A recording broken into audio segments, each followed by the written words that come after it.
Welcome to Human Talk, where I speak with the people shaping the future of technology. I'm your host, Liliana Muscarella. These conversations explore the human side of innovation, including values, visions, and the choices that define our digital world.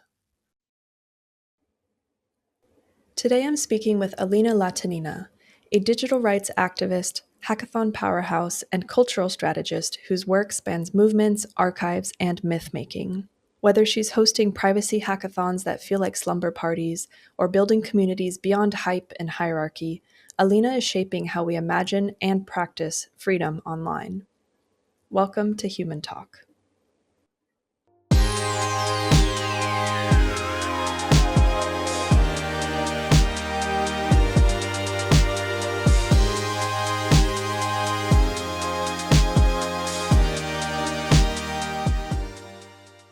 So maybe just to get us started, just tell me a bit about who you are and like what your role is in Web3 and in privacy, I guess, generally today. So today, the other day, I put together a timeline of my journey in Web3.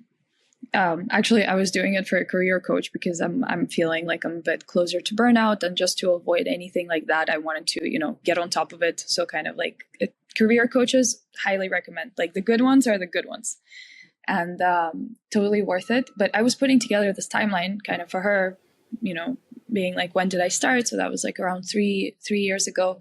And actually before that, I was a photographer. And before that, my background is in computer science, but I ended up kind of jumping off and being like, you know what, I want to follow my passions. And that's a recurring theme in my life.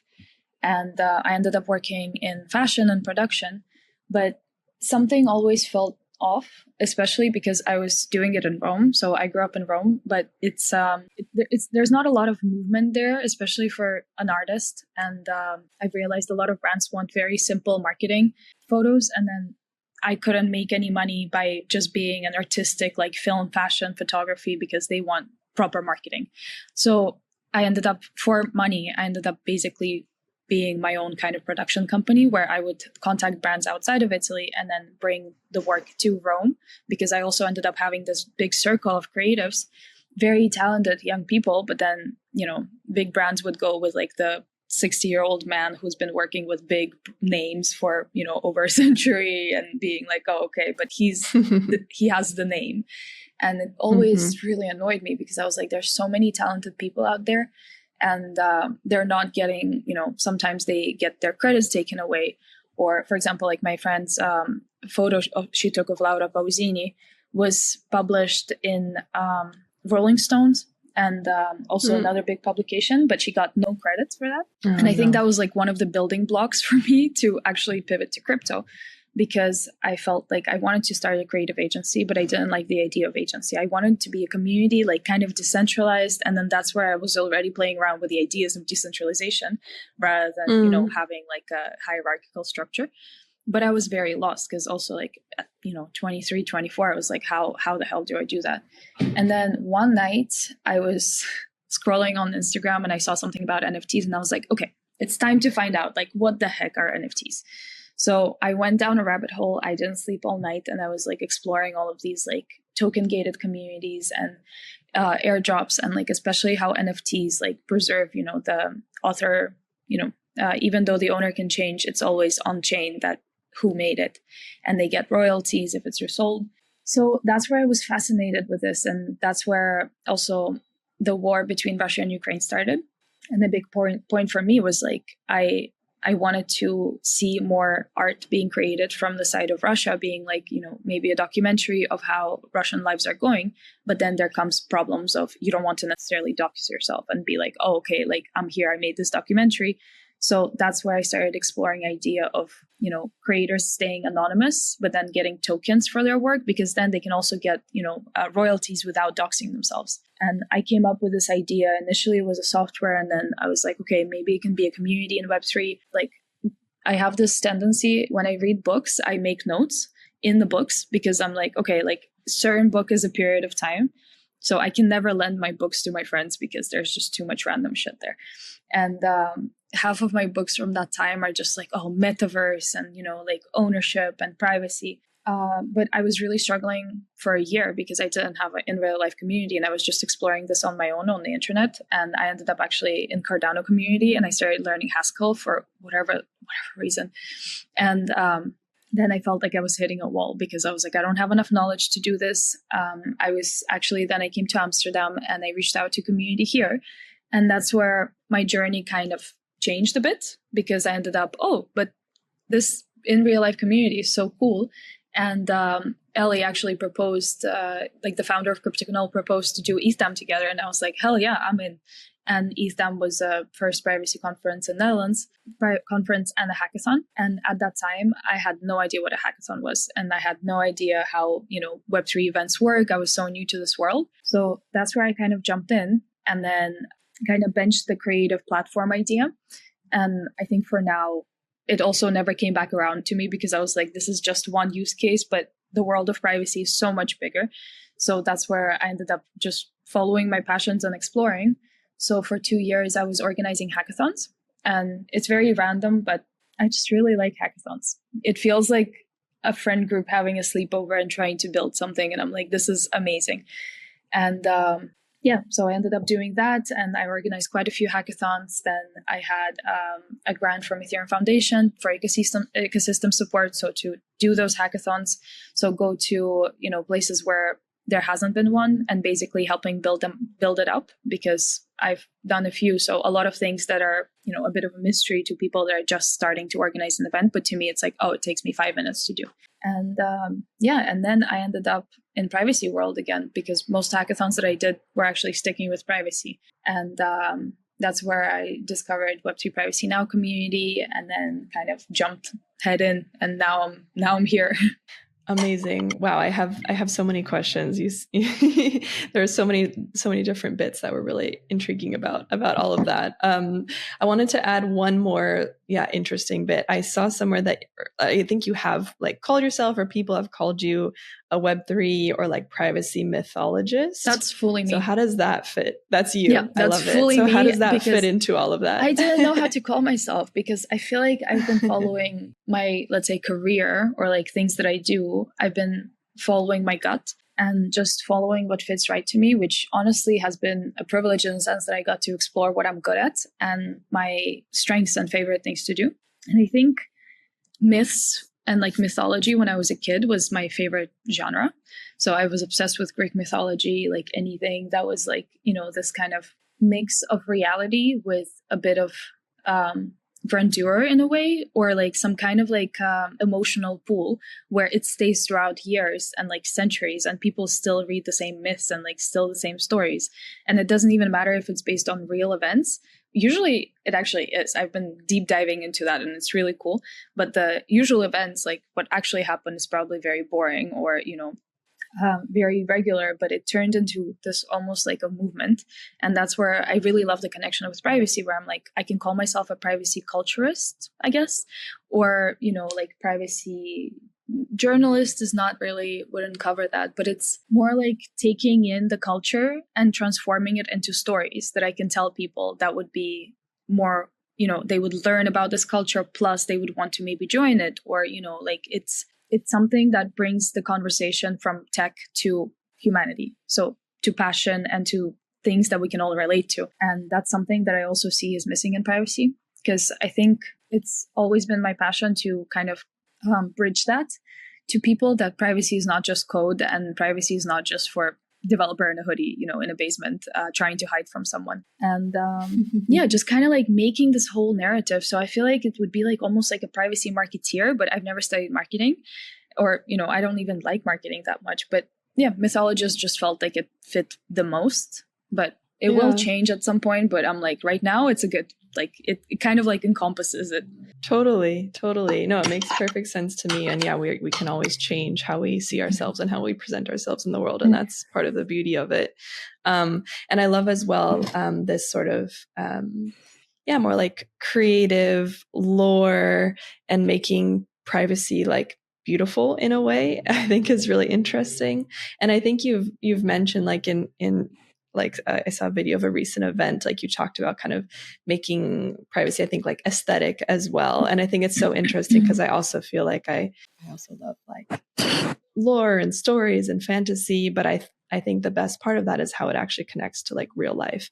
So I think it's it's interesting, like how I think maybe a lot of people see, you know, like tech or like science or STEM, I guess in general, as being something completely alien from things that are beautiful and things that are fantastical and magical. But obviously we know, like in Web3, I think those things often come together. Yeah. So just curious, like, where do you see kind of aesthetics and beauty really finding success, whether through products or movements or in Web3? And what do you think it is that really like connects us on this human level? You know, even if someone wouldn't say they're, you know, really into mythology, what is it that like core thing that brings this or keeps us moving forward in this way? So yesterday I watched Wicked, so I'm a little bit inspired by it. Oh, and then so I was thinking about like how similar it is also to like Harry Potter or Lord of the Rings, in the world that, you know, they kind of build this world around it. And also another thing comes to mind is, I think it was Asimov, I'm not sure, but it's a quote by someone that says that good, I will absolutely misquote it, but the gist is that good technology to a person who doesn't understand it will seem like magic. And that's also, so connecting those two things, being like, okay, we don't need to, for people to use privacy or like privacy products or, you know, focus on that. They don't need to understand how it works. An amount of people needs to understand how it works, but then to bring it into a movement, to make it into something that's normal, we need to build worlds around it. We need to build aesthetic around it. So if you think about fandoms and, you know, even the thing like, I knew about Wicked just from TikTok way before it was even released. And like, I feel like I watched half of the movie on TikTok just because of that. And I think that's where I'm like also learning a bit from white girl culture. So like Taylor Swift, for example, she built an entire world around her songs. And she is, whether you like her music or not, you can't deny that she's a powerful songwriter. And mostly because she was sharing her experience. And then people, like, her fandom is so strong because she makes it fun. She puts like Easter eggs into her songs or like, you know, her events. And there's just so much good marketing in a way. But because it's not, I mean, of course it's probably planned, but I'm like, if it comes from the heart, it really is something big. And that's where I see privacy kind of making a turning point, because before legislation changes or before, you know, there's GDPR in the US or something like that, we do need to make a push for it, an emotional push, and where we connect privacy with cool things. And I know it seems a bit like, what's the word, like a bit like paternalistic in a way, being like, oh, but if it's pretty, people will like it. But it's also true, because people are drawn to pretty things. People are drawn to like fashionable things. And I mean, fashion brands, like I said, I worked with in the past, their products were shit. The quality was so bad, but because they managed to make it like look cool, and everybody would want to, you know, wear those loafers just because it makes you feel like a part of something. Or these stupid Margiela boots. I'm like, they're the ugliest boots ever, but everybody wants them. And everybody's like, oh my God, if you wear them, it's like a sign of like, oh, you're a fashionista. And that's something that I want to like find a way to do in privacy, where you don't need to know that Signal is more safe than WhatsApp. But if the cool people use Signal and not just the drug dealers, because so far that's the, you know, case, and it will actually become a bit more mainstream. And if more people are drawn to it because it's pretty, because it's cool, because it's associated with like people they want to be like, then it will kind of gain this momentum of not just the tech growing, but also interest growing and people exploring. Because again, out of this pool of people that will be drawn by aesthetics, so many of them are going to be interested to find out, oh, but how does it work? And then to have the, like, you know, resources for them to learn and, you know, understand this world. And again, like fandoms are so strong. And like I said, like Harry Potter or Wicked or, you know, even Twilight or Vampire Diaries, all of these things, they have an insane amount of fan fiction written about them, the insane amount of art around it, an insane amount of content. And, you know, it's something that I can see transferable into privacy, being like, if there's a good narrative around it, people will start caring. And they, you know, I mean, people have so much passion. So if we tap into those passions, we will get something that will be a privacy movement. I'm, again, really bad at putting the thoughts into words, but it makes sense in my head. And I've been for a year now trying to do something about it, or like try to put it on paper. And that's also no, something. It makes perfect sense. Yeah, we're trying to do it with Win Privacy as well, where we also open like a marketing agency where, we're trying to kind of rebrand privacy brands into something that's more digestible and more fashionable, more cool, something that, can stick with the outside world too, because outside world has its own trends, has its own like cool things. Web3 is kind of a bubble. So if every protocol has the same branding of Web3, we're going nowhere. Yeah, absolutely. And I think even, trends, even if it's whatever, these lessons we're learning from white girl culture, like mainstream US culture, I think it's so interesting to bring that in, because at the end of the day, that is what, like you say, that could help us move forward. That's what's going to encourage people not only to use, safer, whatever, like messaging tools, but also to, that handful of people who's going to actually, but how does this work? And then they can kind of get into it, and then more people will now, be part of like, it. On TikTok, I'm chronically online. And now I see so much change this year with like the US and, winter boots, cute winter boots trend, where it's like a hashtag where you go and you can see all the videos that are like advice for immigrants, or, how to avoid ICE, but it's like a bit hidden from the algorithm under that trend. And then there's also, now with Safety Act, so many people are starting to talk about it. So many people are starting to worry. And it's not just, a white middle-aged guy podcast. It's actually like cool people, like influencers, and even this, I think Bimbo University, this girl who just, I absolutely adore her. She dresses up and dresses super cute. And then she films videos, like she would film like, I don't know, an outfit check, and then talks in a very like bimbo voice. And then she's like, okay, so let me explain inflation to you in mean girl terms. And then she just goes so deep into it, and it makes sense. And also like, it really shows that she really understands the concepts, and she makes them easy. Because if you open like, I don't know, inflation, academia, whatever, you will get an hour lecture, but then you understand like 5% of it. So having this content that is easily accessible to people, and something that makes it fun, and also, by the way, helps shape this, different perception of women that can be hot and smart.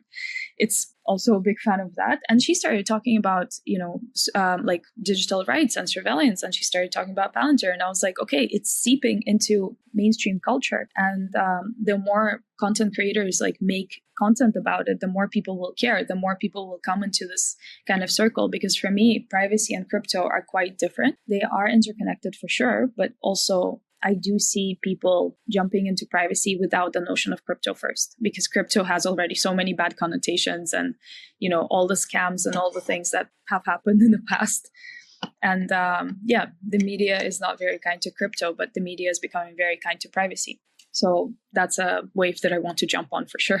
Yeah, absolutely. And you're definitely a big part of that from what I can tell. And yeah, maybe just taking a step back, like, tell me a little bit more about everyone thinks they know what the word privacy means, whether you're in a crypto space or not, but tell me a little bit more about like the real world applications. Like, I think we talked about, and speaking of Signal, like I know more and more people, even US citizens, who are going back to the States and like deleting their whole phone. And like, I don't know if Signal can make the cut or not, but there's so many things like that. And not to mention, like women or journalists, I think you mentioned, there's so many real world applications. So tell me a little bit more about that, why people should really care regardless of their background, maybe. So I feel like, well, actually, I just keep on thinking of one story of my friend, who's queer, and he texted me on Signal, and I was like, oh, what you doing on Signal? Because he's a non-Web3 friend. But then he was like, yeah, I saw Meta AI thing on WhatsApp and I got scared.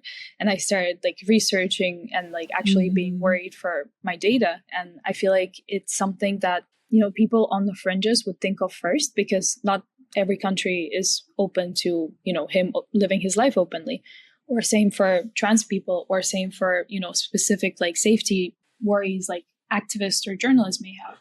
And it's, first of all, I think they're mostly starting to feel that they need to be a bit more safe, because like I said, privacy news are making it to, media outlets. So Safety Act, or the fact that when you cross American border, they can check your phone. And then like, you know, it's just extra steps that normally also privileged people and like living in like, you know, first world in a way, like, you know, like EU or US, they wouldn't think about it. But once they started seeing it happen in real life with the US right now, it's starting to bother people. And then what's the next step that they do is look for resources.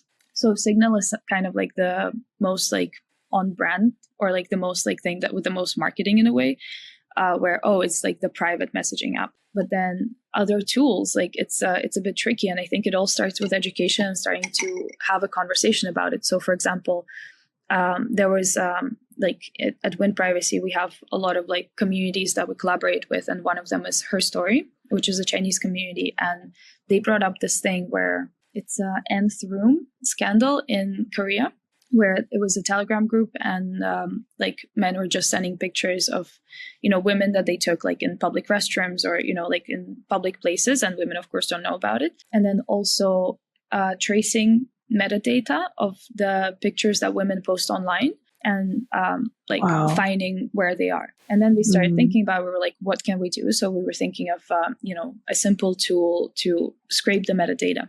But then a beautiful thing came out of it, because we started communicating on our chat, and there's a couple of people. And another person said, oh, but when I was deleting my metadata from my pictures, the content would get shadow banned, or like the algorithm wouldn't pick it up. So that's where we're like, okay, but what about an app that can scrape the metadata and then add a fake one, so you don't miss out on being part of like modern digital culture? Because also privacy is not all or nothing. For me, I was a model when I was younger, then I was a photographer. Then, you know, I still love to share, you know, my pictures, or I don't want to miss out on this culture. I don't want to go fully anonymous. I mean, I'm pretty much doxxed everywhere. But it also has this, you know, privacy has this connotation that it's either all or nothing. So the narrative that needs to change is that it's not all or nothing. You can take small steps and learn about it more, and then integrate it into your, you know, modern culture, into how you share with the world. So you also have safety as well. But yeah, sorry, what was the question? I was asking about mainstream, or sorry, like everyday, like real world applications, which I think you answered. That was a great example. But I think education is at the heart of it, because once you start thinking about it, like education and community, so having a bit of back and forth, it's so important. And having spaces and circles where people can talk about it, it's good. Because, for example, with Win Privacy, we, you know, host an event, and there's like people coming that are trans or journalists or activists, people that instinctively feel that they need privacy, and then they don't know where to go, because there's not really like a singular resource for all the privacy tools available. And they come to us, and then we talk, and they tell us the problems, and then we suggest how we can help them find solutions. And also just pure education of being like, hey, I know that on the US border this can happen, so it's better if you have a second phone with you, or, you know, just, you know, small tips.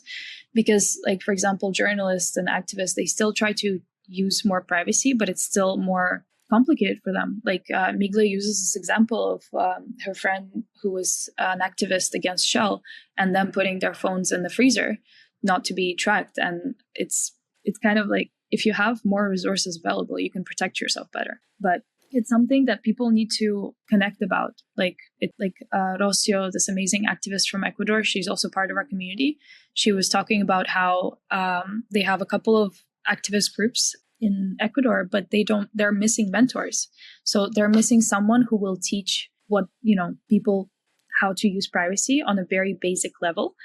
And the problem of it is also, like, in, I think it's Cuenca, 5% of the population can't read or write. So that's something huge where, people still use phones, people still use like audio messages, but they can easily be taken advantage of. Or, especially it's mostly women, because women's education is not a priority. They go from father to husband.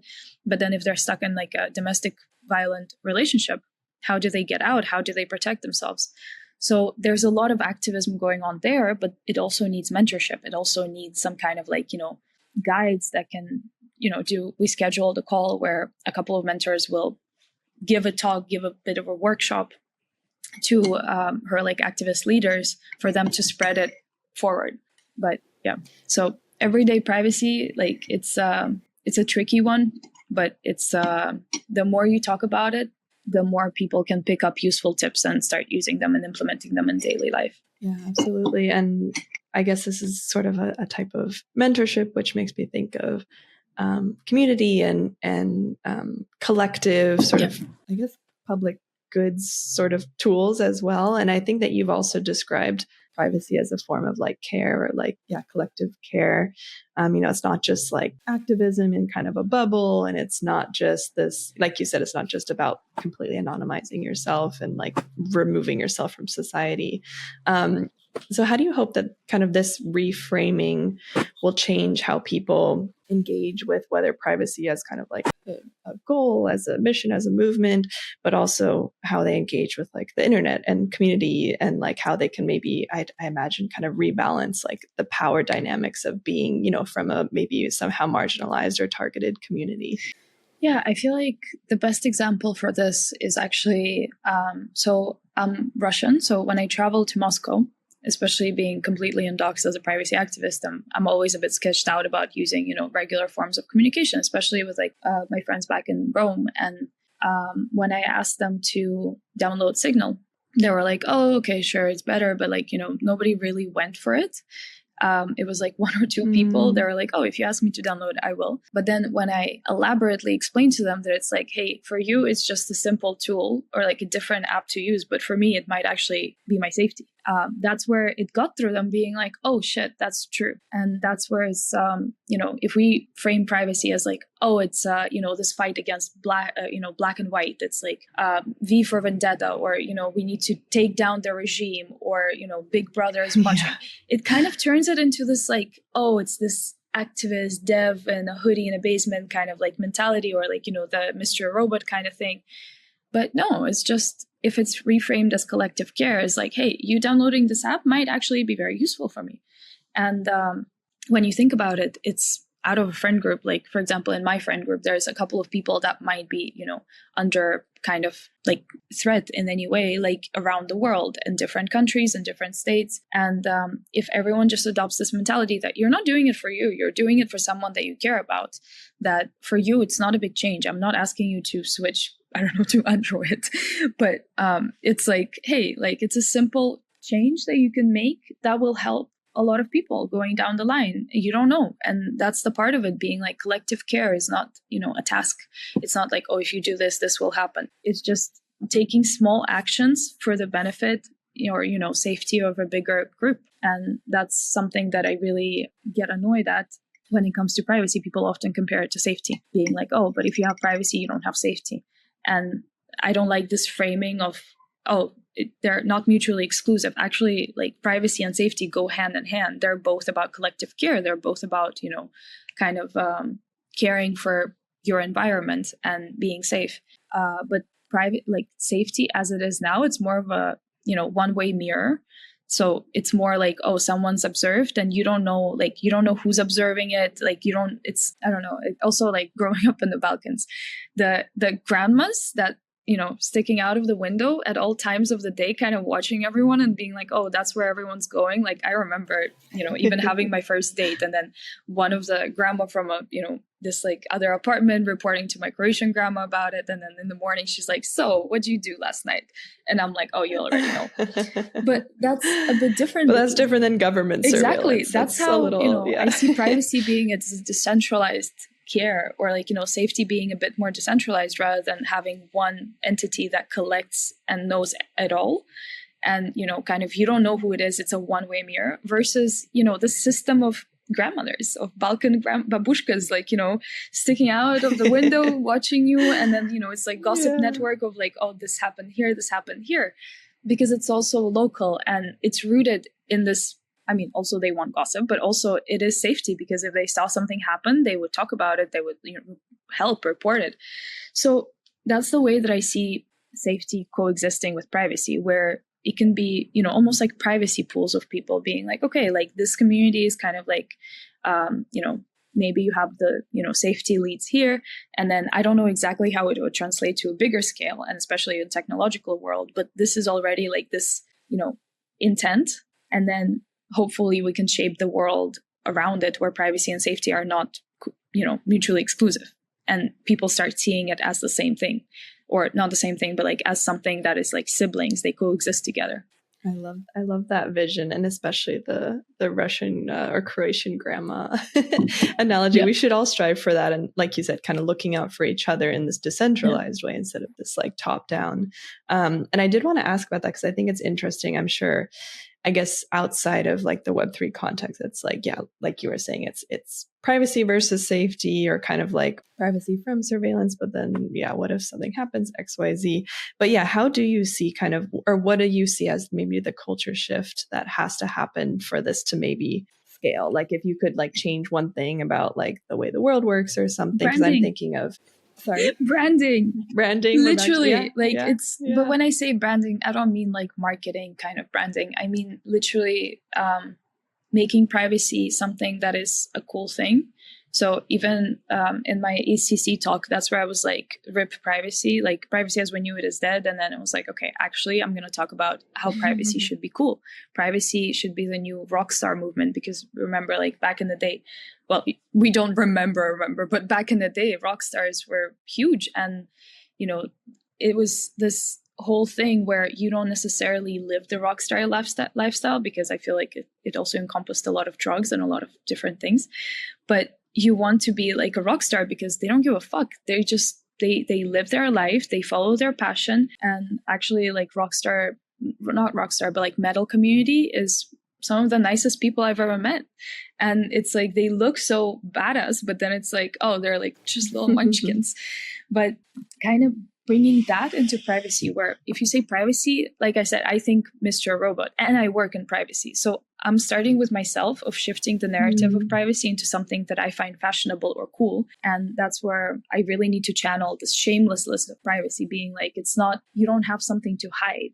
It comes from this like, you know, privacy and anonymity feeds into this argument of, oh, but you have something to hide, from the sense of like, oh, but you did something shameful.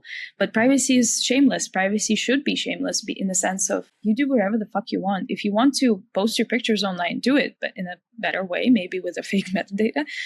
If you don't want your picture anywhere, that's also okay. Like it's this freedom of choice of being like, you can, just as long as they're educated choices and, you know, they don't harm anyone, why the fuck would anyone care? And yeah, it's a bit tough, but I'm trying to, basically by aesthetics, bring more people on board, because something that I've learned is Web2 Privacy Now events, they feel like a friend group meeting, and everybody's kind of like coming from so many different backgrounds and so many different, you know, shapes and sizes, where it's like, oh, there's like a parent, or there's a university student, or there's like, you know, a teenager, or, you know, a activist of many, many years, or a professor, or, you know, an artist. And you kind of go there and you feel this openness where it's a community, first of all, and you start feeling it where privacy is not just the technological talks. And it's a bit more than that, where you can talk to people and it does feel more collective. And that's where I started feeling the rebrand of privacy, because then I invite my friends that are not in Web3 to those events, and they go there and they're like, oh my God, actually what you're doing is so cool, because they see this other side. Then when you Google privacy, nothing cool will show up.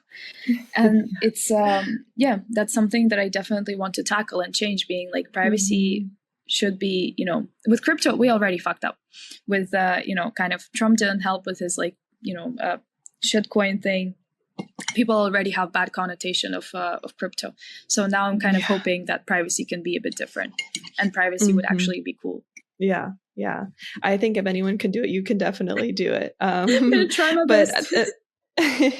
We definitely appreciate it as the collective. But that brings me to, because I was thinking, I liked what you said about hackathons being sort of like a slumber party, and then I think that also goes back to the community of care and like solving problems together. So yeah, I guess just tell me a bit more about that. Like, what do you think is so special that brings this out? You know, aside from the cool factor, and you know, you're doing something all together.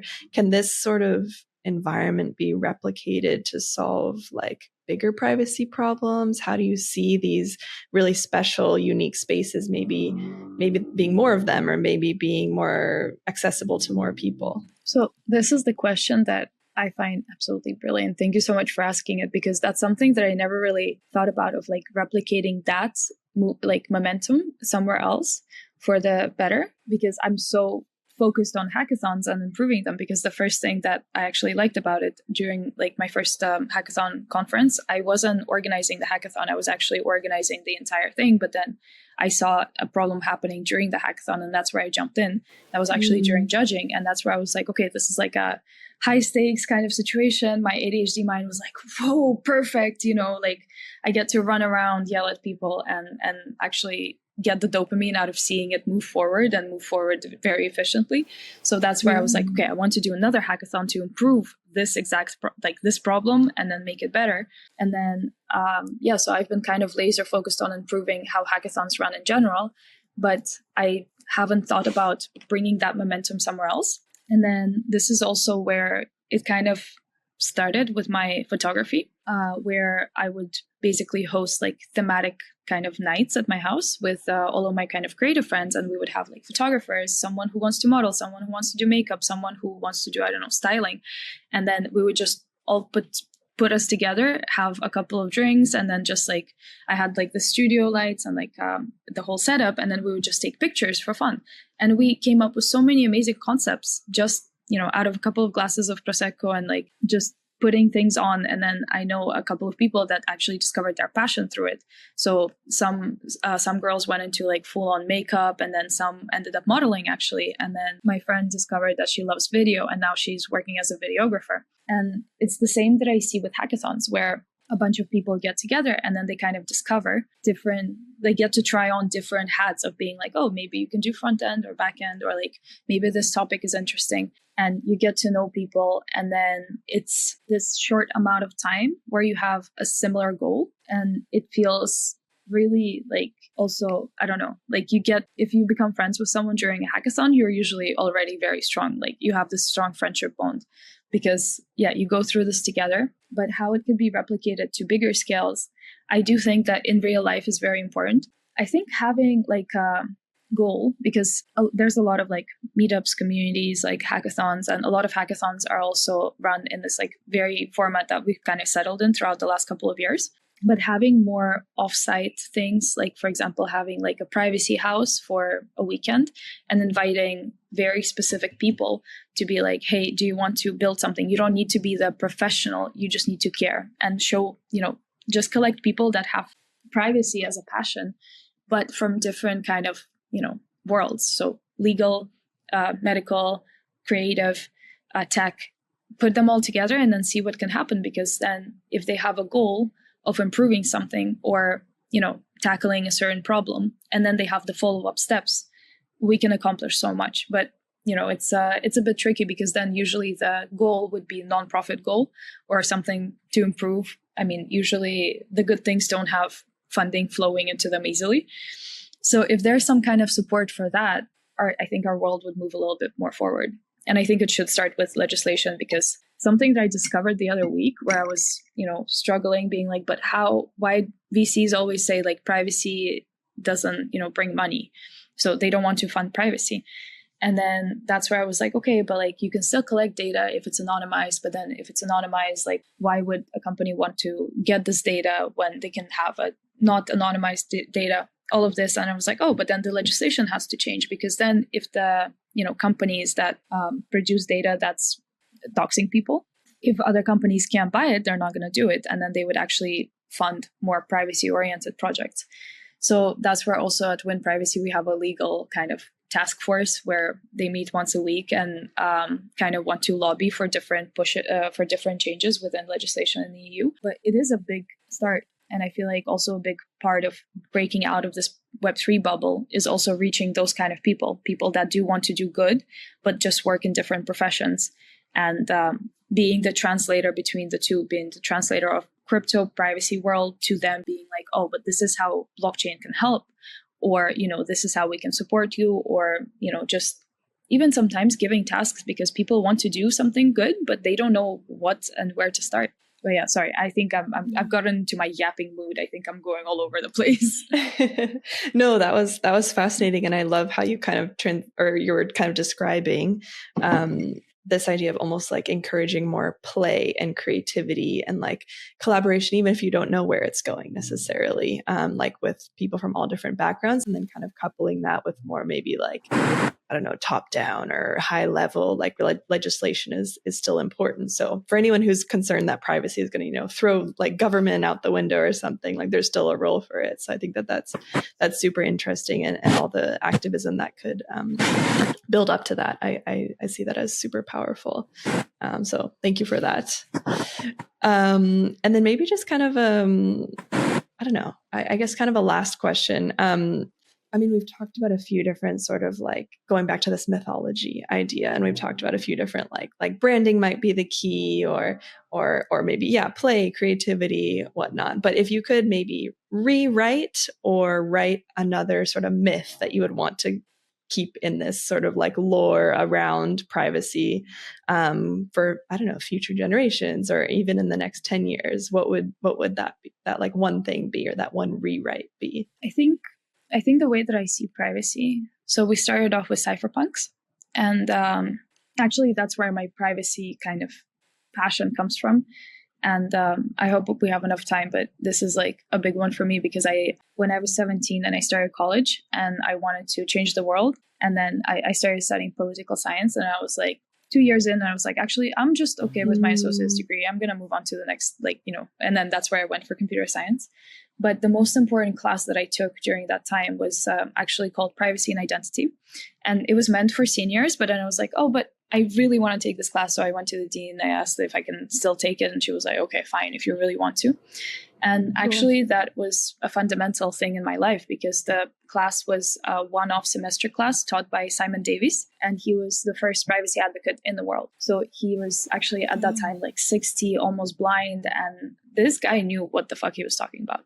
So he was actually banned from Australia, because in the 90s he started this campaign. It was like called Code Red, where Australia wanted to introduce a singular card for all of your medical, financial, like criminal records. And that's where he kind of like stirred up shit and stopped it. And then he was he was teaching at London School of Economics, but then also like he did I think favor to a friend and came for a semester to our university in Rome. And I've learned a lot from him. And he was this person who actually really cared, and he was one of the first ones to realize that it needs to be cared for. And his blog now is deleted and he's in prison, but also, it's that's kind of how I started off with privacy, and interviewing him a lot. And also like at the end, our class ended up at 9 p.m. So our entire class would just go out to drink with him. And at first he would be like, yes, this is very important. But then he would always say that like, Alina, don't go into privacy, because if you fight for the good guys, you're going to end up living on charity of universities like I do right now. And you will be not welcome anywhere. And, you will never make any money, and you will never be at peace. And that's something that influenced me a lot, because I was like, but he's doing something good. And, he keeps on kicking this wall. And I feel like that's the first era of privacy for me, where the computers and like information technology started rising. And then that's what the privacy activists were. They were these like conspiracy theory dudes who kind of understood where it was going, but they were trying to fight it back. I don't necessarily would call Simon a cypherpunk. He was a privacy activist, but he wasn't very big on technology. He had a very old Nokia phone. It was amazing. But cypherpunks and that kind of start is beautiful, because it was the first people who started kind of ringing the bell about privacy. But then now we moved into the second era, which I'm part of, where it's kind of like this bridge between the past and what we're going to have in the future, where it's kind of, it's starting to break out of the walls of privacy being boring and privacy being those, old white dudes yapping on. So it's becoming more of a, popular thing. So even with human tech, the way that you phrase the website and the way that you kind of like brand it as humanity, it's already a giant step in evolution of privacy, because it goes from numbers and algorithm to actual roots of what being human is. And right now I feel like a lot of kind of like where we're moving is becoming kind of scary, because with the AI slope and all of the things that are feeling like internet feels less and less human by the day, where it's a lot of bots, it's a lot of AI content, it's a lot of kind of, even the dead internet theory that like half of the interactions on internet are not real. people are starting to feel it, and people are also starting to feel that, scrolling mindlessly is already like really frying up their brains, and dopamine detox is becoming more popular, and blocking apps as well, so you don't go on TikTok or Instagram at certain times of day. So now we're at this like breaking period of what is going to happen, and then we're hopefully, in my ideal world, we move into privacy being cool era, where privacy is actually weaved into the fabric of the world, and people care about it, and people don't have to understand it, but it's already just a fact. It's, the foundation. But this period right now is the one that I really want to record, or, talk. Like, that's why also me and Win Privacy, we're doing a documentary. We're going to shoot it during Def Connect, talking about privacy and cypherpunk culture, because it's fascinating how it went from the developer in the basement kind of view to what it is now. Like, look at us. We're two young girls talking about privacy right now on the podcast. Like, this is not, if you take it like 20 years ago, people would be like, what the hell? Like, mind blowing. This wouldn't happen. So this shift is fascinating to me. And I think a big part of it is like protocols like human.talk, where you make it more accessible, more human, more interesting. And also, at the same time, the shift in, how world is changing and how information spreads much more faster now. And then also with that, people are starting to realize that a lot of information is being censored. And with Safety Act, especially, where, half of my feed, my regular Instagram feed, which I keep clean from anything technology wise, so I can keep track of what's trending, people are talking about it. And that's crazy to me, because I'm like, wow, people are talking about what I've been talking about for ages. And I want to record this weird transition, because then we can also, like, that's my part about recording the past, where we can also maybe predict the future, or also just keep track of what's been happening during this time. So yeah, I hope this answers your question. Yeah, totally. And I love, again, bringing in that, your background in like photography or filmmaking, like, and how that is such an integral part of, it's not just kind of branding and marketing in like the, online Instagram sense, but it's actually a funny thing here. So I have my camera.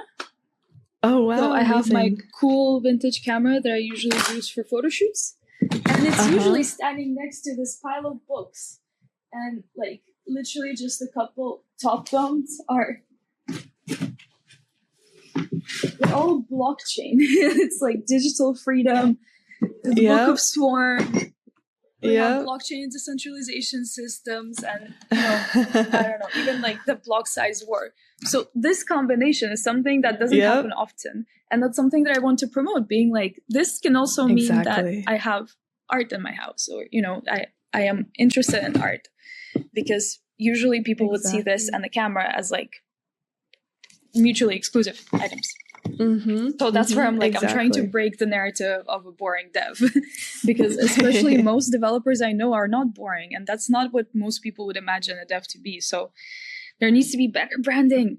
Yes, absolutely. No, I totally agree. I think as someone who's relatively new to this space as well, I was very intimidated, coming into this new space. I was like, well, what am I going to talk about with people? But I saw a little glimmer of something, and then I just like, kind of blew my mind, and has been an incredible world to be part of. And going back to like human.talk and community and art and creativity, and how that actually feeds into, and it's like they need each other, tech and this like human side of things. So amazing. Well, I think that covers all of the questions that I had, although I have like 1,000 others that I would love to talk about maybe another time, but hopefully in person soon.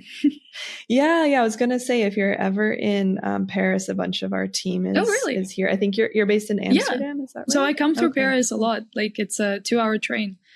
It's super close. Yeah, definitely let us know. Angelica's here, Shadi's here, Nanak's here now. Awesome. So we'd love to see you for sure. And again, I have so many more questions, and I'll be on the lookout for. I heard a bit about the documentary that you were going to be making as well, which sounds incredible. So but thank you for taking the time today. I really appreciate it. I'm going to be kind of ruminating on all your ideas, and I'm going to be looking out for what you're up to and Win Privacy and all of that going forward as well. Thank you so much for inviting me. And I love these kind of like very chill podcasts, and I can't wait to see you in person and talk more about this. Yes, same here. Thank you so much. And literally anytime. Let us know when you're coming through Paris. Absolutely. All right. Have a great rest of your day and talk to you very soon, You too. hopefully. Bye. Thanks. Bye.